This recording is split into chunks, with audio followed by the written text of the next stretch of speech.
Welcome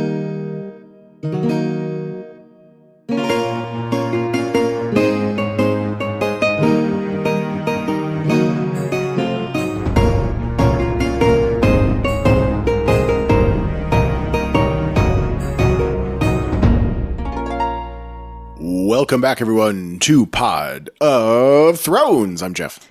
I'm Jennifer.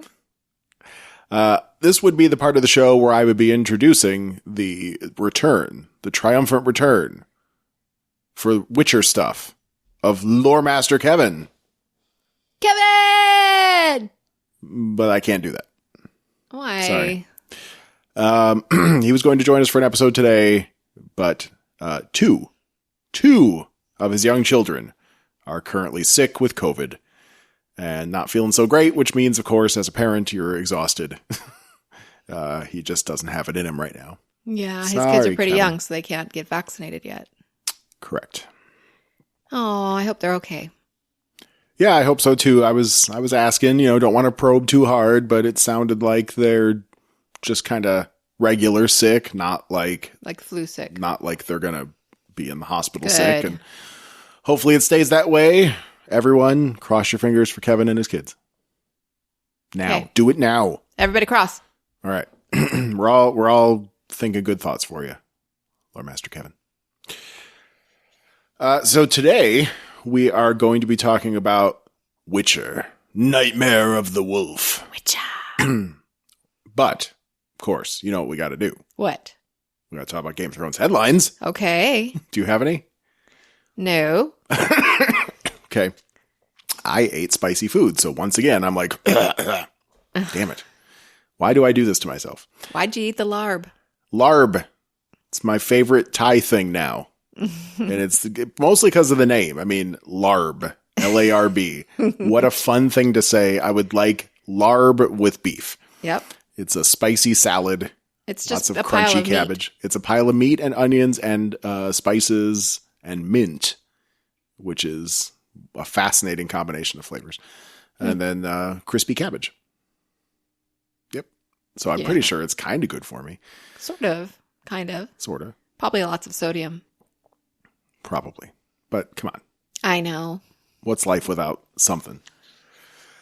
Okay. So I bookmarked two things that showed up recently just in my feeds of various things that at least Google, if nothing else, thinks that I'd be interested in. One of them is a legitimate, real headline involving Game of Thrones star Jacob Anderson, who is He played. I don't know. You want to see a picture? Oh, I know. Grey Worm. Grey Worm, right. Jacob Anderson was Grey Worm on Game of Thrones, and he has just landed the lead role in the new AMC, I believe it's going to be a full series, adaptation of Interview with the Vampire. Ooh. Uh-huh. He's going to make it sexy. Sexier than Tom Cruise. Wait, no, he's not Tom Cruise's character. That's Lestat, right? So he's the other guy. He's the one that Brad Pitt was in the movie. Yeah. Is he sexier than Brad Pitt? Yes. Can he hold his own? Yes. All right. Very much so. Well, congratulations, Jacob Anderson.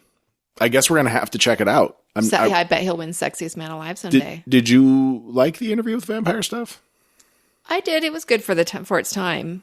I remember seeing the movie. I remember it being enjoyable enough. I don't know that I loved Tom Cruise and Brad Pitt and stuff. Maybe it'd be better. Maybe I'm like, oh, okay, Grey Worm as a vampire. Cool. Maybe I'll get into that more.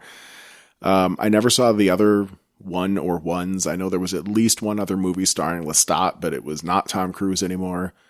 I don't know if I saw that one either. Queen of the Damned, I think it was called. That's just off the top of my head, but never saw it.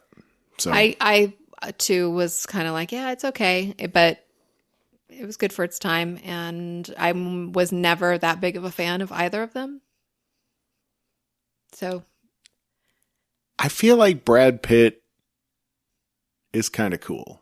He's too pretty and definitely had an easy life because of that. But some of the acting choices he's made over the years made me think he's got a good sense of humor about himself. Maybe he's all right. Tom Cruise, I don't know. Everyone says he's a delight to work with. But he has great work ethic. Amazing work ethic. Like, there's no one that works harder on a film than Tom Cruise. But he expects you to work just as hard. Well, and he's fucking crazy. A little bit. The Scientology, you know. Yeah. At least Brad Pitt. A little bit crazy. Brad Pitt doesn't have that. A little cuckoo.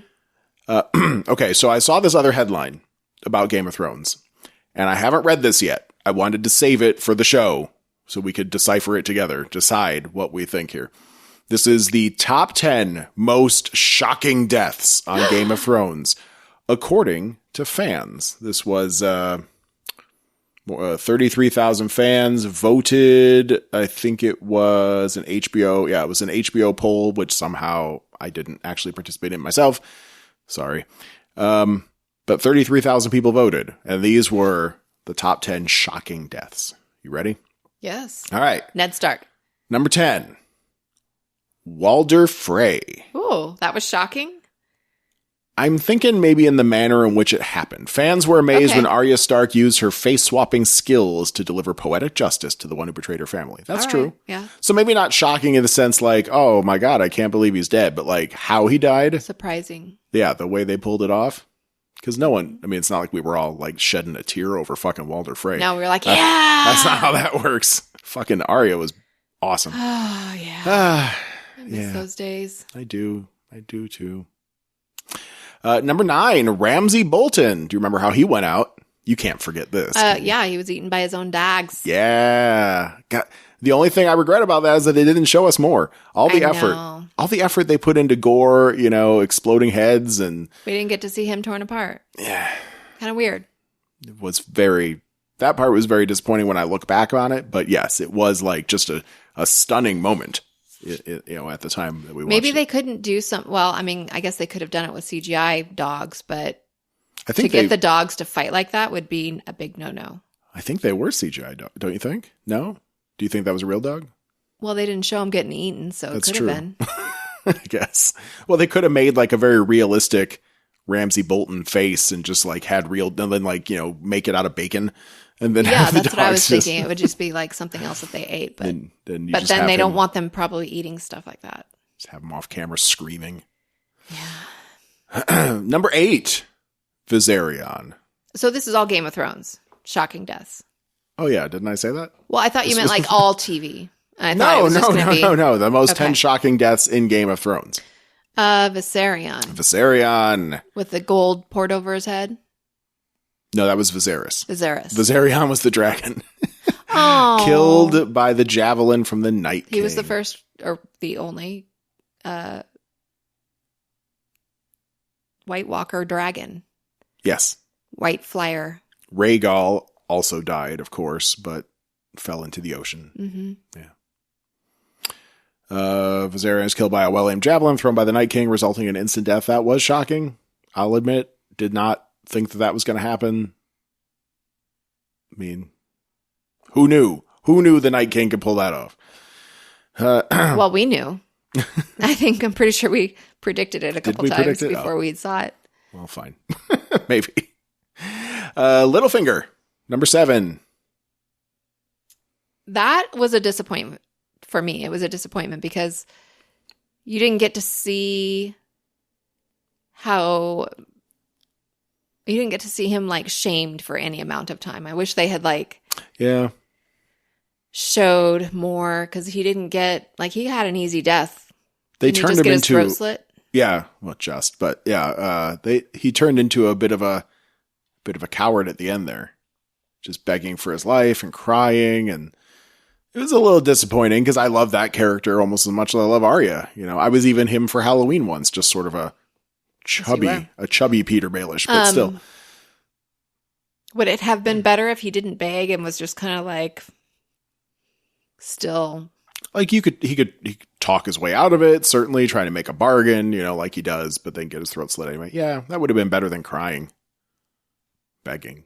Yeah, I think they probably thought that's what people wanted because he was so slimy. Maybe. I mean, I was hoping actually that he would turn out to be better than that, but nope. Number 6, Joffrey Baratheon. That was good. Because you thought, I mean, I certainly thought like not having read the books, he was going to be the big bad, right? Yeah, I thought he was going to torment everybody for the rest of his life or something. Yeah. Who was going to stop him, right? He's got guards, he's got power, he's got influence, and it turned out he could be poisoned. That was definitely shocking. It was easy. And I get, it's those kind of moments where I was, that and especially the Red Wedding too, where I was pretty glad actually that I didn't read the books first, because it's nice to have that shock. Yeah, for being sure. like, what the fuck happened? Number 5, Jon Snow. Yeah. A little shocking, as he was our hero. You expect him to live through the season. And that was where the books ended. And so that happened in the books. That happened in the books, and then the continuation of that is in The Winds of Winter, which will no doubt be published any day now. So officially, we don't know what's going to happen, but yeah, he's probably coming back to life. Yeah, I mean, it was a little surprising, especially the fact that it was Ollie, who that had little it in shit. him to stab Jon Snow. Number 4, Ned Stark, who was the first one that we thought, he's the good guy of this show. He can't die. Right, Someone's he's going to be the save hero. him. He's going to at least die for saving his children or something. Or something. Right. But certainly not die at the end of season 1. Upholding a kingdom that shouldn't be. And he just wouldn't tell anybody. Right, because he wouldn't be honest. Yeah. Oh, God. He wouldn't just say what was really happening. Number 3 is a hard one. Hodor. Hodor. It was maybe one of the most well-written deaths in terms of just like having that The plot line come through to fruition after all these years. It was Yeah, all I about agree. holding a door. That was a satisfying plot. But a very, very sad death. Right. Horrible way to go out. Poor guy. Number 2 is probably my most shocking. So I don't know what number 1 is yet, but Oberyn Martell. Oh, yeah. Squishy. I thought that he might kick that guy's ass. He did. He kicked did. the mountain's ass, and then he fucked it up because He turned his back. stupid writing. He got too close and then got knocked over. Yeah. Dumbass. Had the mountain. Wait, let me guess who number 1 is. Okay. I'm going to say Daenerys. That's my attempt to the drum roll. I can't do that thing with my tongue. Can you do that? That? Nope. Okay. I don't know what you're talking about. Like a trill. Yeah, that. Oh, okay. Yes, I can do that. I took so much Spanish in like high school and even college. I've never been able to do that. I dated a girl who was a Spanish, she wasn't actually native speaker, but she was fluent. It was her course of study. She couldn't even teach me to do it. Just can't do it. You just got to put your tongue up to the roof of your mouth and not move it. You don't move it. and we're so popular in Mexico. You don't So move this it. is embarrassing for me. You just vibrate your tongue somehow. Somehow. Well, good point. Yep. Do that somehow. Sorry, what did you say? I forgot now. Daenerys. Oh. Amazingly, no. What? The number 1 most shocking death in Game of Thrones is kind of a cheat. It's the Red Wedding. I guess all the deaths. Oh. Catelyn Stark and everybody. That was a shocking, yeah. Yeah. I thought that at least the mom would live, or one of the 2, bride or groom. Nope. Yep. I mean, I'm right there. I was like Robb Stark, and it's been so long. It's been so long. I don't remember his bride's name. I mean, we didn't get to know her that well. No. And I mean, he was the one making the bad decisions, but she certainly didn't help things along. No. I mean, just leave him alone for a while. Jeez. He's supposed to get married to a Frey. But we always thought she was a spy. It still could be. Right? Well, we may never know. Probably we'll never know. Actually, We might know. in the someday. books, was she alive? She might have been alive. She might still be alive in the books. God, it's been forever. If only Lore Master Kevin could have been here to instruct us. Darn. Maybe next time. Next time, Lore Master Kevin. feel like it was Lydia or something like that. Yeah, it's too easy. All right, let's talk about The Witcher. Mm-hmm. The Witcher. Let's talk about him. Nightmare of the Wolf. Okay, so if you haven't watched this yet, it's on Netflix, the same place you watched The Witcher. And if you haven't watched that, what the fuck? Come on. So go over to Netflix, pause the show, go watch Witcher, Nightmare of the Wolf, come back. Cool. All right. So we're just going to talk about this movie now. Animated, first of all. Yes, I wasn't sure I was going to like that, but I did. Yeah, it's a thing now. It was they did it well. Adult animation. I mean, we always had shit like South Park and Family Guy and whatever, but this is actually like, serious shit. Right. And I know that's a thing. There's plenty of anime that you wouldn't show to kids. Fine. But that's not a thing that we've had a lot of in the West. So correct. Cool new addition. And then we also will soon be talking about Invincible on Amazon Prime. Okay. Another adult animation, sort of a different style. But this looks very anime. Like the big eyes and those proportions of everything. Okay, so let's talk about it. I like to keep things sort of straight in my head by taking flashbacks out. So let's talk about flashbacks first. So Nightmare of the Wolf tells the story of Vesemir. He's hot. Do you remember him from the video game? Yes. Not super hot. He's the old man. Yeah, he's an old man. Not super hot. I mean, he's probably still very strong, but he doesn't look like a rippling specimen of humanity at the point that we see him in the Witcher video games. He's his mentor. Yeah. Yeah. He was Geralt's mentor.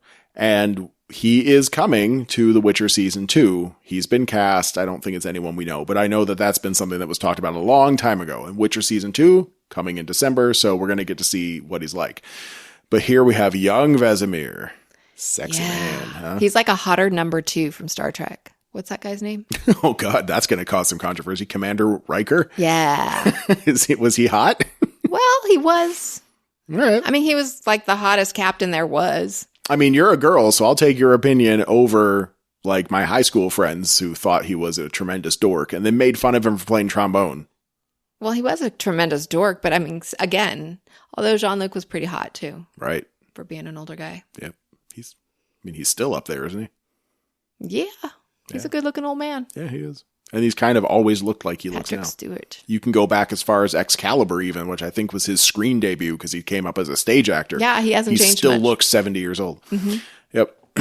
All right, so we have young... so this is the story of Vesemir.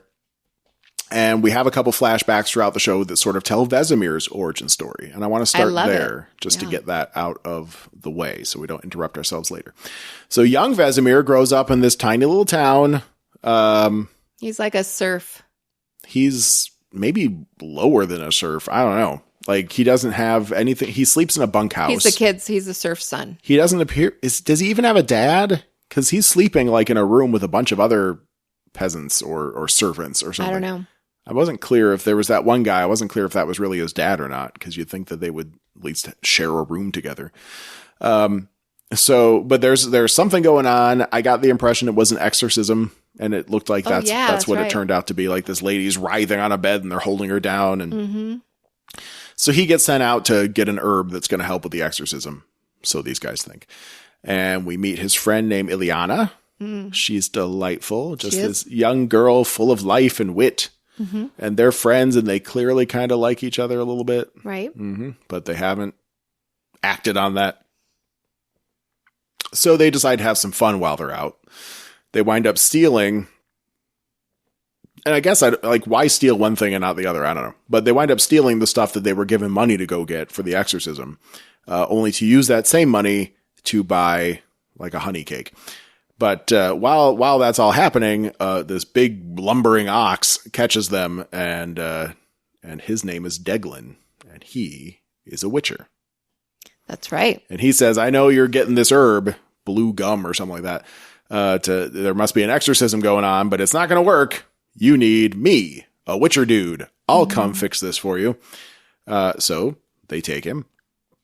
And Vesemir wants to watch this all happen. So the guy sets up for the exorcism, tells everyone to leave the room. Vesemir's like, but I really want to see what happens. And the guy lets him help, So yeah, he tells him to catch it. So this spider demon looking thing winds up coming out of the lady's mouth. Mm-hmm.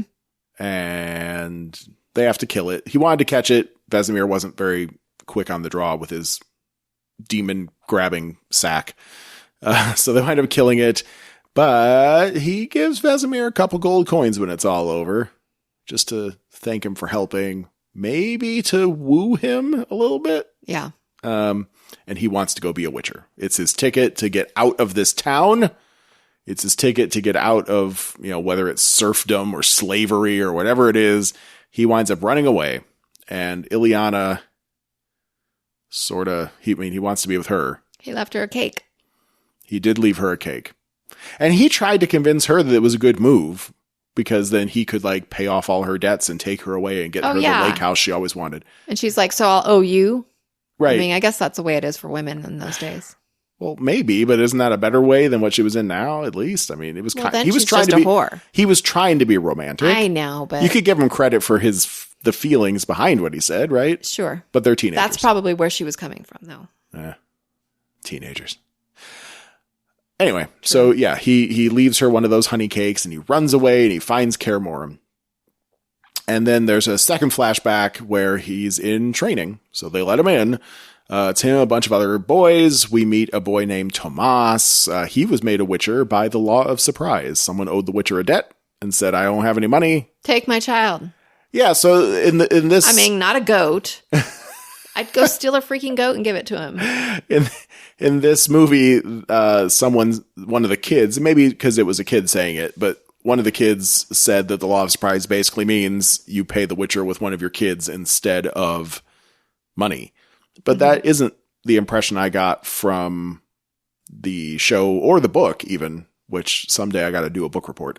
But the law of surprise is a little more complicated than that.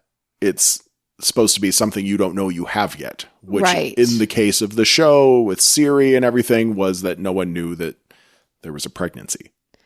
Right. It was like whatever you find out next that's new or something. Yeah. Right. It's you will give something a treasure that you don't yet know that you have. And that could include a human, which is kind of fucked up, but hey, that's the rules of the universe, I guess. Yeah. Anyway, so we met Tomas and there were a bunch of other kids, and they're talking about this trial that's coming up and how they're going to be killed and brought back to life. But that's not the trial we wind up seeing first. All the boys wake up in this red swamp. Yeah, that's kind of weird. It's not a good trial. How did they not wake up? I guess they drugged him. I don't know. My question about this would be, what did the Witchers expect these boys to actually do? Because they didn't have weapons. If this is a test, give them weapons at least. I mean, they're still boys, but they had no chance with a silver sword. Were they just trying to kill them all? Well, it kind of felt like it. Yeah, but I guess it was to see who could survive, and maybe they had some control, like they were ready to pull the plug at a moment's notice, or maybe they were just going to let everyone die. I don't know. It was weird. But all these monsters start appearing. There's wraiths that immediately come and kill a few boys, and a bunch more monsters show up. Vesemir actually killed one with a spear, makeshift spear that he pulled out of a vine or something. But there's just too many things. I was wondering if that was actually one of those legs, like he lifted up that monster's leg at the beginning. Oh. But I don't know. Like a monster with spider knives legs. For legs. Yeah, I mean, it could be in this world. There a couple of the boys that were not named at the time, but we do see them later in the show. There was a redheaded boy. Pretty sure that was Luca, because he had crazy hair. He looked like he was straight out of anime. Yeah, when he's an adult, I guess so. And then we do see. I noticed that where all the kids were being slaughtered, there was one kid that got an arm bitten off, and then ran for it, and that had to be Sven, who we meet later on, and he's the one-armed I didn't Witcher. put that together. Yeah. So not everybody dies, and we don't know how they all get out of it, but Vesemir winds up falling off a cliff, wakes up back at Kaer Morhen with all sorts of injuries. But most of the boys died, including Tomas. And I think that was Tomas's amulet that had two big claw marks on it. And I think that's the one that Vesemir wound up wearing for the rest of his life. Aww. I think.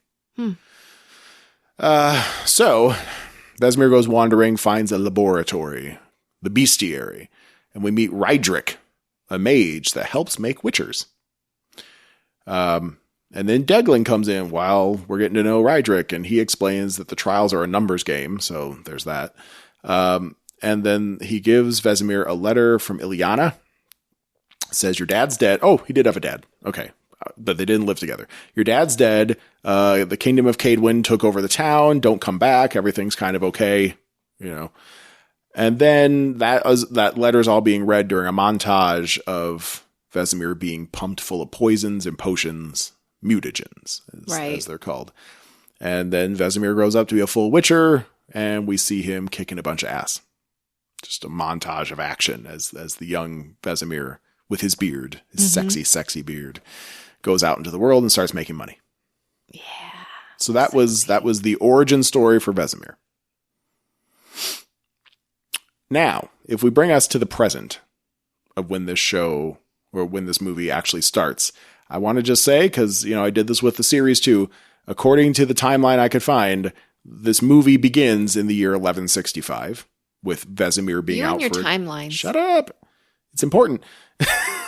With Vesemir being out for adventure, just as a point of reference to that. So that was 1165. Yennefer was born in 1192, but the Butcher of Blaviken, the first adventure that we saw of The Witcher, which took place way in the past of the show.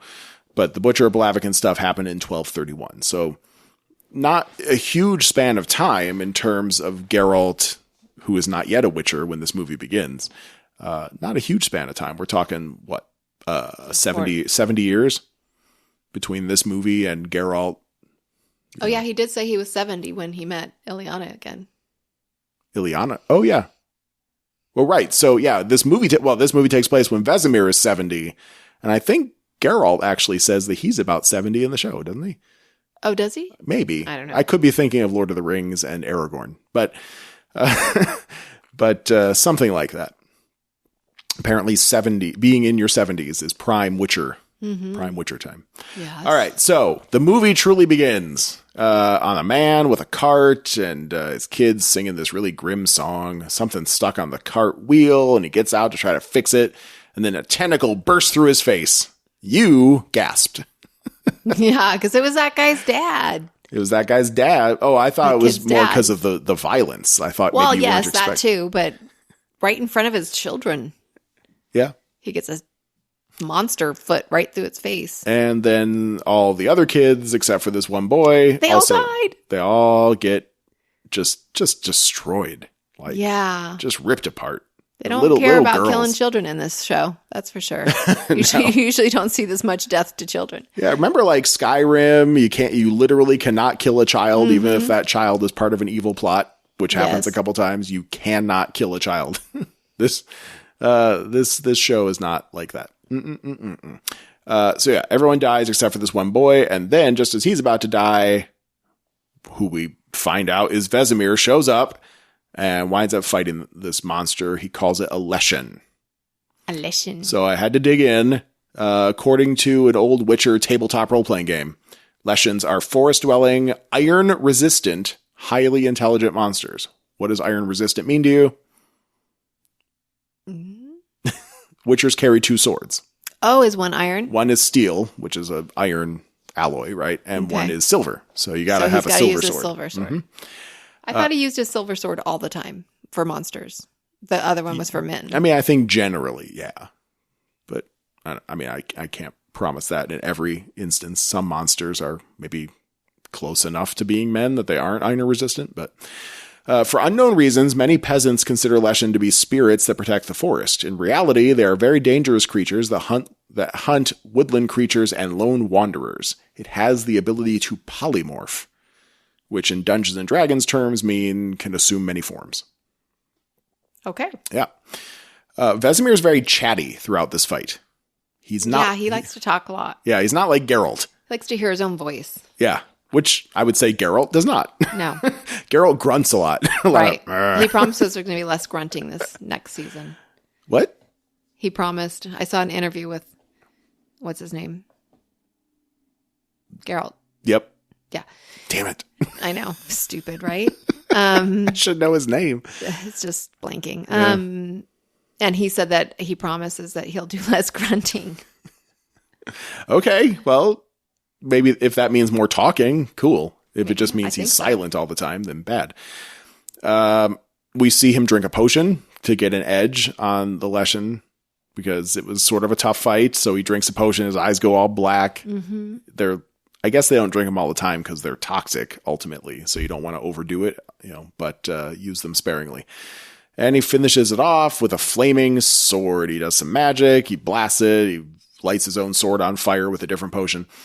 But as the Leshen dies, he speaks some mysterious language. And the Witcher memorizes it, even though he doesn't know what it is, because that's a thing you can do in fiction.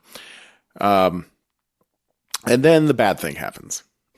Well, it's kind of embarrassing. Like the Witcher, Vesemir, goes back to the wagon and takes everything. All the good stuff, all the jewelry, all the gold. He did? Yeah. You missed that? Yeah. He took the father's silver bracelet and everything. No, what a dick. He took everything. The boy was left with nothing but a sad face. And Vesemir, oh, I remember him going back. Yeah, I didn't realize he took everything, but I do remember the kid going back and saying the Witcher told him to practice his sad face. Right, to try to get sympathy from the nearby town. Oy. Right, so that boy's name was Sugo, which I wound up writing down because I thought it was going to be important, but this was actually the last we saw of him. But he's talking to a sorceress, and we saw her do some magic, so we knew she was some kind of sorceress right away. But she wants Kaer Morhen, the home of the Witchers, to be seized in retaliation for these sorts of, She doesn't like Witchers. She doesn't like Witchers, right. Even though she's a witch herself. This leads to a conversation in front of the king. This lady's name is Tetra Gilchrist. That's right, Tetra. Mm-hmm. They call her Tetra through the rest of the show. That name sounded familiar. Tetra? Yeah. I don't know. Petra? No, I don't know. I don't know. I don't think I've ever heard Tetra in a fictional someone before. Anyway, so she's trying to get the king to take over Kaer Morhen on Sugo's, as part of revenge for what happened to Sugo. The king says no, he needs actual evidence that the Witcher, because, it's one thing if the Witchers are taking all the money, but that's kind of what they do. But her thing is like, what if they're staging the attacks just to get money out of people? Mm-hmm. And he says, well, you need evidence for that. Vesemir is enjoying his newfound wealth. And he's in some town, and he's talking to a character named Filavandrel. And I had to ask you, I paused it and said, do you know who that is? Mm-hmm. And you said no. Right. But do you remember now? Yes. He was the elf from the caves. In the show. Right. Yep. With the weird... Goat man, yeah. He almost killed Geralt and Jaskier, but decided to take a better path. That's right. Mm-hmm. And this movie appears to take place also after that whole war between men and elves. Like, elves are kind of on the outskirts of society, but Filavandrel's having a meeting with Vesemir. So Vesemir talks to him about this thing that the creature said as it died. Mm-hmm. And it's a dead elven dialect. Not many people know it anymore. But it said, beware the den of my dead. Okay. They think that there was a magical energy controlling the Leshen, yada, yada, yada. But this all comes to Filavandrel saying that a bunch of elves have been disappearing recently from his forest. Mm. And the first one that disappeared was a young mage who spoke Elyon, the same dead dialect. Mm-hmm. And what's that? Did they say they heard that person's name? I don't think they said that person's name at the time, but that was Kitsu, a character that we will come to get to know a little better. Mm-hmm. So Vesemir goes back to Kaer Morhen, where we see adult Luca and Sven. Sven, the one-armed guy, he's a recruiter that he's bringing out all these new boys from a wagon. It's a little Nambla-y, but hopefully they're not touching the boys in naughty ways. Ew. We see Deglin. He's old now. And they discuss Tetra's propaganda campaign. And Deglin's kind of wondering, maybe that Lechen is some new breed. Maybe that's why it could talk and, why it knew Old Elvish or something. And how a new breed wouldn't be bad, right? That would be more business for Witchers. Which doesn't seem like a great sort of... You don't want more monsters in the world, do you? Right. Hey. Okay, so there's more murders out in the woods. So clearly the Witcher did not do his job. So Tetra wants a full investigation into what the hell. And she is pushing Lady Zerbst. Not a great name. No. Pushing Lady Zerbst to help intervene and try to get this full investigation into the Witchers underway. But Lady Zerbst is not super interested in that. We see a little bit of the young Witchers, this new breed training. They're complaining about how hungry they are. And Vesemir kind of kicks their asses a little bit, but tries to inspire them with a speech while he's kicking their asses. And it's time for their trials, which Vesemir and Luca are not happy about. They go into town and get drunk. A couple guards start a fight, just based on Witcher racism. Right. And they wind up killing those guards. I wish I could have seen that fight. We just saw Luca pull a sword and there was a flash and then it was over. But Luca and Vesemir get arrested for their part in this. And Tetra is using this to try to stir up more trouble. But Lady Zerbst says, we can figure this out together. Vesemir gets pulled out of his jail cell and winds up meeting Lady Zerbst. And it turns out she's Ileana. Yay. Yeah. 70 years old. A little reunion. She had a full life. She was happy. Mm-hmm. But she's kept up on what he's been doing and how well he's been aging. She offers him amnesty if he clears the woods of the monsters. And Luca has to remain behind. And Tetra is going to come with him as his chaperone to make sure he does a good job. Interesting choice. Mm-hmm. I guess that was the way to get her buy-in on it, was that she could monitor the Witcher and make sure he was being a good boy. Right. So we get a little adventure there. They wander, and then there's this big illusion that Tetra has to dispel so they don't fall into a pit, because no one wants that. And they find Kitsu. At this point, they knew her name. I don't know how. But they find Kitsu and a basilisk. I had to look that up just for the official Witcher definition. Bird-like beaks, webbed wings, hooked talons, and crimson dewlaps. They have poisonous breath that is deadly when touched. So we saw that in the show, or in this movie, accurately represented. I liked this part. In fairy tales, the only certain way to kill a basilisk is by holding a mirror in front of its eyes to divert its deadly gaze. Witchers replied that it is far better to smash the mirror on the creature's head. Okay. Yep. So it's a big, long fight. They manage to kill the basilisk, and Kitsu becomes very, very sad. Aww. And then causes an avalanche to come out of the mountains, and then tries running away in the form of a red fox. Cutie. Very cute. It turns out the avalanche was also an illusion, so Tetra helped get Vesemir out of trouble there. But he did manage to hurt Kitsu. And yes, he threw a knife. Smells or maybe even tastes her blood. And he says the blood smells like a mar. Right? You looked this up? I did look it up, and it wasn't even in the Witcher wiki. Like, there's a Witcher wiki that has, you can look up any monster, but Mar, M-A-H-R, wasn't in there, so I had to Google further. And I did find the answer, and a funny one, because I don't think this came up in the first scene of the movie, though maybe we should rewatch.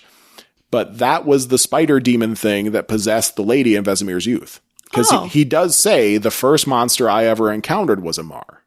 Huh. So the official definition of a Mar is a creature that possesses humans, creates illusions, and needs to be exorcised by a Witcher. So Kitsu's part Mar and... part elf. Elf.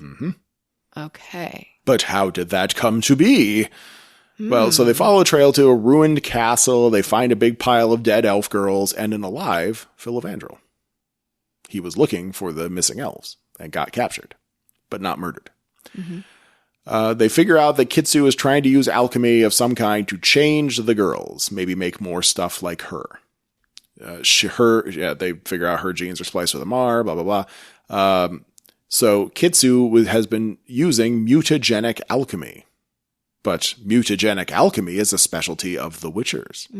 That's how you make Witchers. So the plot thickens, doesn't it? Sure does. Tetra thinks the Witchers might have made the monsters. Vesemir flashes back in his head to Deglin saying that new monsters would be good for business. And you start thinking, oh no, maybe they did make Kitsu. Well, so anyway, there's one little elf girl that's still alive. Oh, I wonder if she's important. Probably. Filavandrel is taking her back. Even if she is a mutant, it doesn't matter. He's going to take care of her. Well, I'm just wondering if, he had an elf girl in the show, right? There was a female elf that was very, very aggressive and very, very murdery. Don't remember that. But his closest advisor. Oh, yeah. I think I do remember her. That might require some further research, but that character in this animated movie didn't really speak, so there's probably no credit. Just a girl. Yeah. All right. Well, Vesemir leaves to go home and try to figure this out, and Tetra uses her magic to destroy the castle. Vesemir says goodbye to Ileana. She kisses him goodbye. I was hoping that they would get it on, but yeah, you kept saying just fuck already. Mm-hmm. Yeah, I was hoping. And then after that castle is destroyed, we get a scene where we find out that Tetra and Kitsu are actually working together. Right. I found that part a little fuzzy. Like, why was Tetra working against the Basilisk and stuff in the first place? It would have just been easier if Vesemir got killed, right? Unless we really needed all these events to fall in line just the right way in order to out. I don't know. The plot. I don't know. It was a little strange, but yeah. So Tetra's hatred of Witchers and Kitsu's, I don't know, desire to survive has them working together. And as this news outs that Kitsu is a mutagenic whatever, Luca immediately gets executed by the king. Seems kind of unfair since we haven't actually proven it yet. But yeah, he's dead now, which is too bad because I liked him. He was the redhead. Oh, yeah.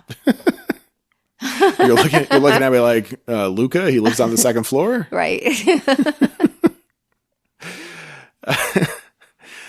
Okay, so Vesemir goes back to Kaer Morhen, goes into the depths of the bestiary, and sure enough, there are a bunch of new monsters in there that he's never seen before. Mm-hmm. Oops. Deglin confesses he was indeed behind this. It was about keeping Witchers employed. So he did exactly what they were saying he was doing. I don't know that this movie was supposed to be an indictment of capitalism or anything, but it really is like like the darkest kind of capitalism. We will make monsters that get people killed because it will help secure our profit margins. I mean, it's kind of what the oil companies do every day, but yikes. Yep. Yeah. Well, mm-hmm. Everybody's greedy. So they start fighting, but before they can kill each other, Rydrick stops them. He has a message from Ileana that Tetra has... Well, Ileana comes in, says Tetra's coming, and then Tetra arrives with an angry mob. They're going to kill the Witchers. They want to kill the mages. Oh, the mages, too. Specifically Rydrick, and I guess there's other mages that we kind of see for like half a second at one point. But if the mages die, there will be no more Witchers. So we got to keep them alive. At this point, we have Tetra and Kitsu work together to create a bunch of portals, and through the portals come a bunch of monsters, and a huge battle starts, and it is not going well for the Witchers. No, they're getting their butts kicked. Yeah. Yeah, it's not... There's a few too many monsters. You know, you think about, like, Geralt killed that Striga, and killed the Kikimora, and killed a bunch of things, but each one of them was each one of them took a chunk out of him, right? Yeah.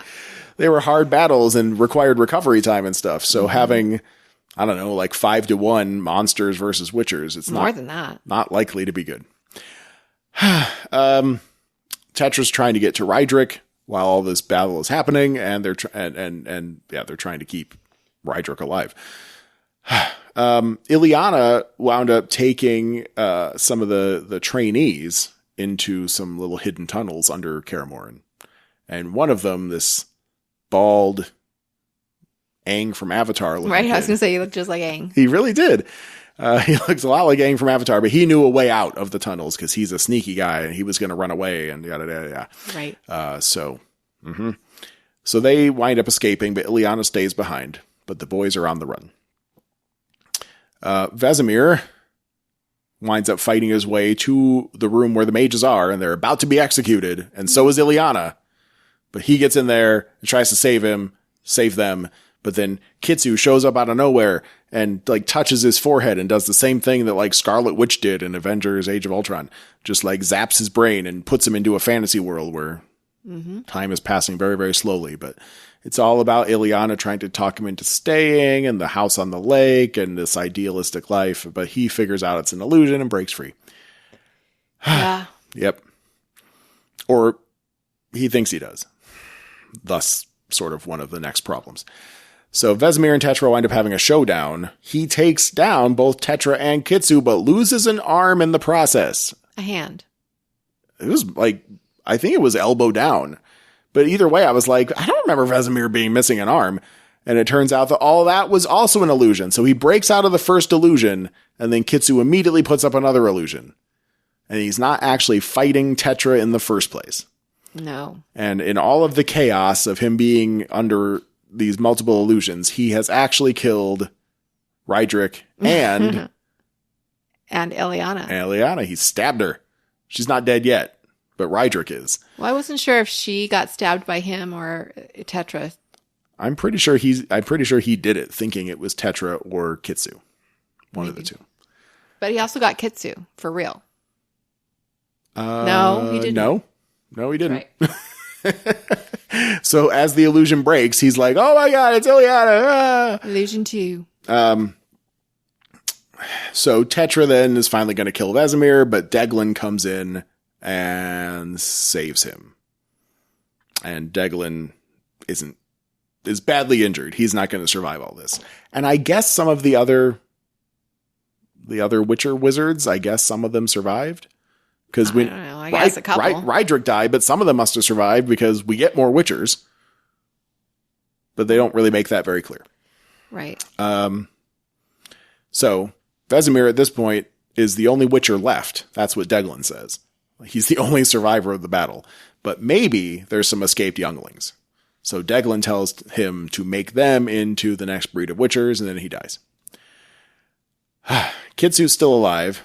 And Ileana says, please spare her because she didn't ask for any of this. So right. Kitsu gets away. She gets mercy. I hope Kitsu remembers that. Well, I don't know if we're ever going to see her again, but I do have one thing to say about Kitsu before we're done here. Vesemir takes Ileana to a lake so she can die happy in his arms and and so she's dead. And then finally, Vesemir goes and finds these boys on the run and tells them that they need to decide their fate and whether or not they're going to become Witchers. Mm-hmm. And the bald little boy that looks like Aang from Avatar is Geralt of Rivia, as it turns out. Convenient that. So that does put Geralt somewhere in his 70s as the TV show begins, for sure. So that was fun. We get Geralt's origin story, a smidge of it, along with the whole story of Vesemir, who we're about to meet in the live action series. It was pretty cool. Yes. What did you think of the movie overall? I really liked it. Could have used more nakedness. Yeah, I was disappointed at the lack of nakedness. We saw 2 boobs and nothing else. Well, those were Kitsu's boobs, right? Was there other boobs? Of the exorcism. Oh shit, that's right. I forgot about that. Yes, the exorcism had boobs. Now, was that his mother? No. No, she was just a noble lady from town, or some kind of ranking lady in that town that he grew up in. She still had a nice body. She had good boobs. Too bad there was a spider inside them.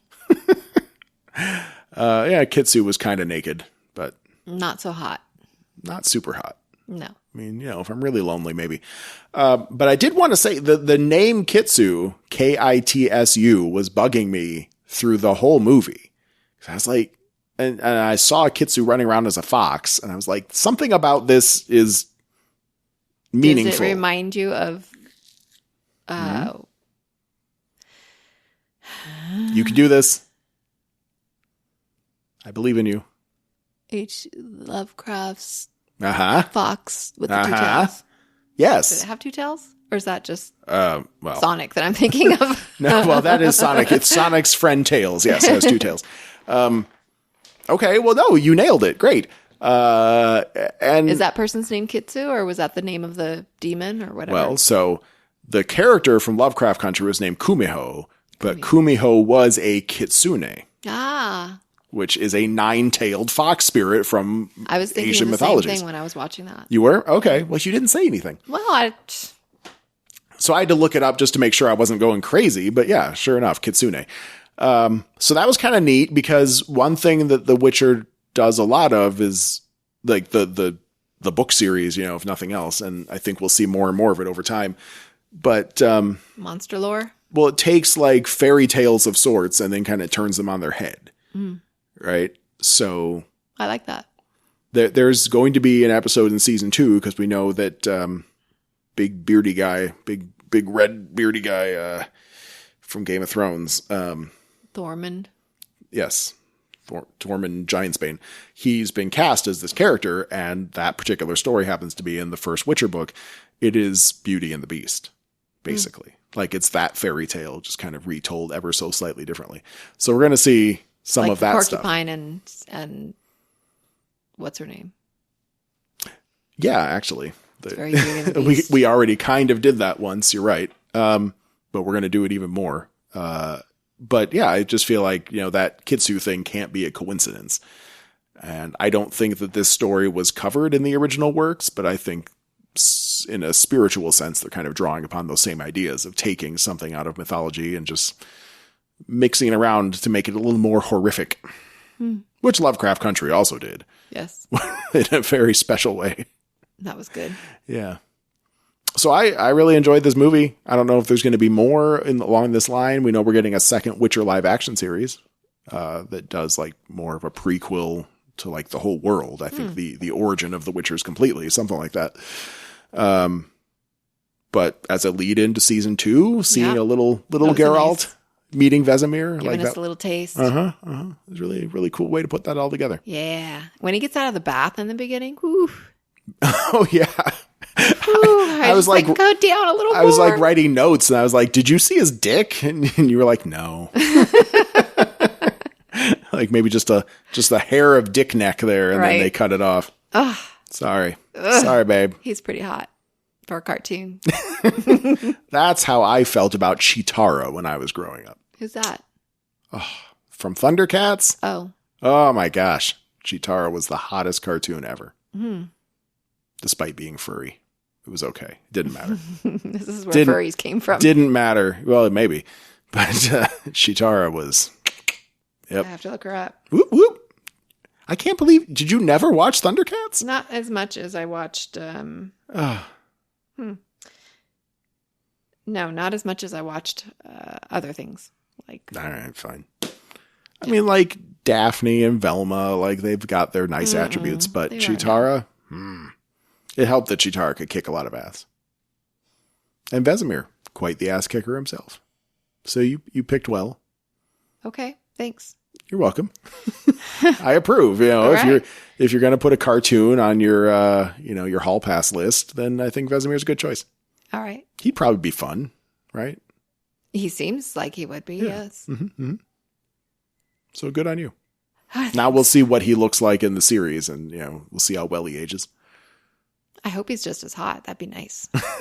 I don't even know who's playing him, but I'll look later. So there you go. As a little preview for what's coming next, we did watch the first episode of Invincible. Just give us 2 sentences on what you thought of that first episode. It was really long. And the end was much better than the rest of the build-up. It was an origin story. Yeah. We just saw where our hero was coming from, and then everything broke. 5 minutes of the most shocking shit you've ever seen animated. Yeah. So I think next time we talk, we'll check out the rest of the first season of Invincible, and then we're going to talk about that because it is a good deal of fun. I can see that. I hope so. Mm-hmm. Fun, in a nightmarish sort of way. Mm-hmm. But what I like about Invincible is that it's that brightly colored animated style. Like, it's very Super Friends. Like, you don't see that kind of violence coming. They're wearing the costumes and flying through the air. And it's that traditional animation style. It's not like anime, not like this Nightmare of the Wolf was. Mm-hmm. It's, it looks like a normal cartoon, and then kaboom. It looks like it's a parody of a normal cartoon. But it doesn't end that way. Yep. No. So we'll be back. We're going to binge that over the next week or 2, depending on how our recording schedule goes. But we're going to finish that up, and then we're going to come talk about that. If you have any thoughts on Nightmare of the Wolf that you want us to talk about on the next show, or thoughts on Invincible before we've gone and watched it all, let us know. Drop us a line. You can reach me, Jeff at podofthrones.com or at Pod of Thrones on Twitter. I'm Jennifer at podofthrones.com. or at Kid Free Weekend on Twitter. That's right. So until then, is there like a Witcher saying? Like, No. like Excelsior. Do they have Morgulis. Valar Morgulis? Yeah, the Witchers need something like that. Damn. He probably has something. We'll figure it out. Toss a coin to your Witcher. You don't know the next line, do you? All right, fine. Okay. We're going to relive it soon.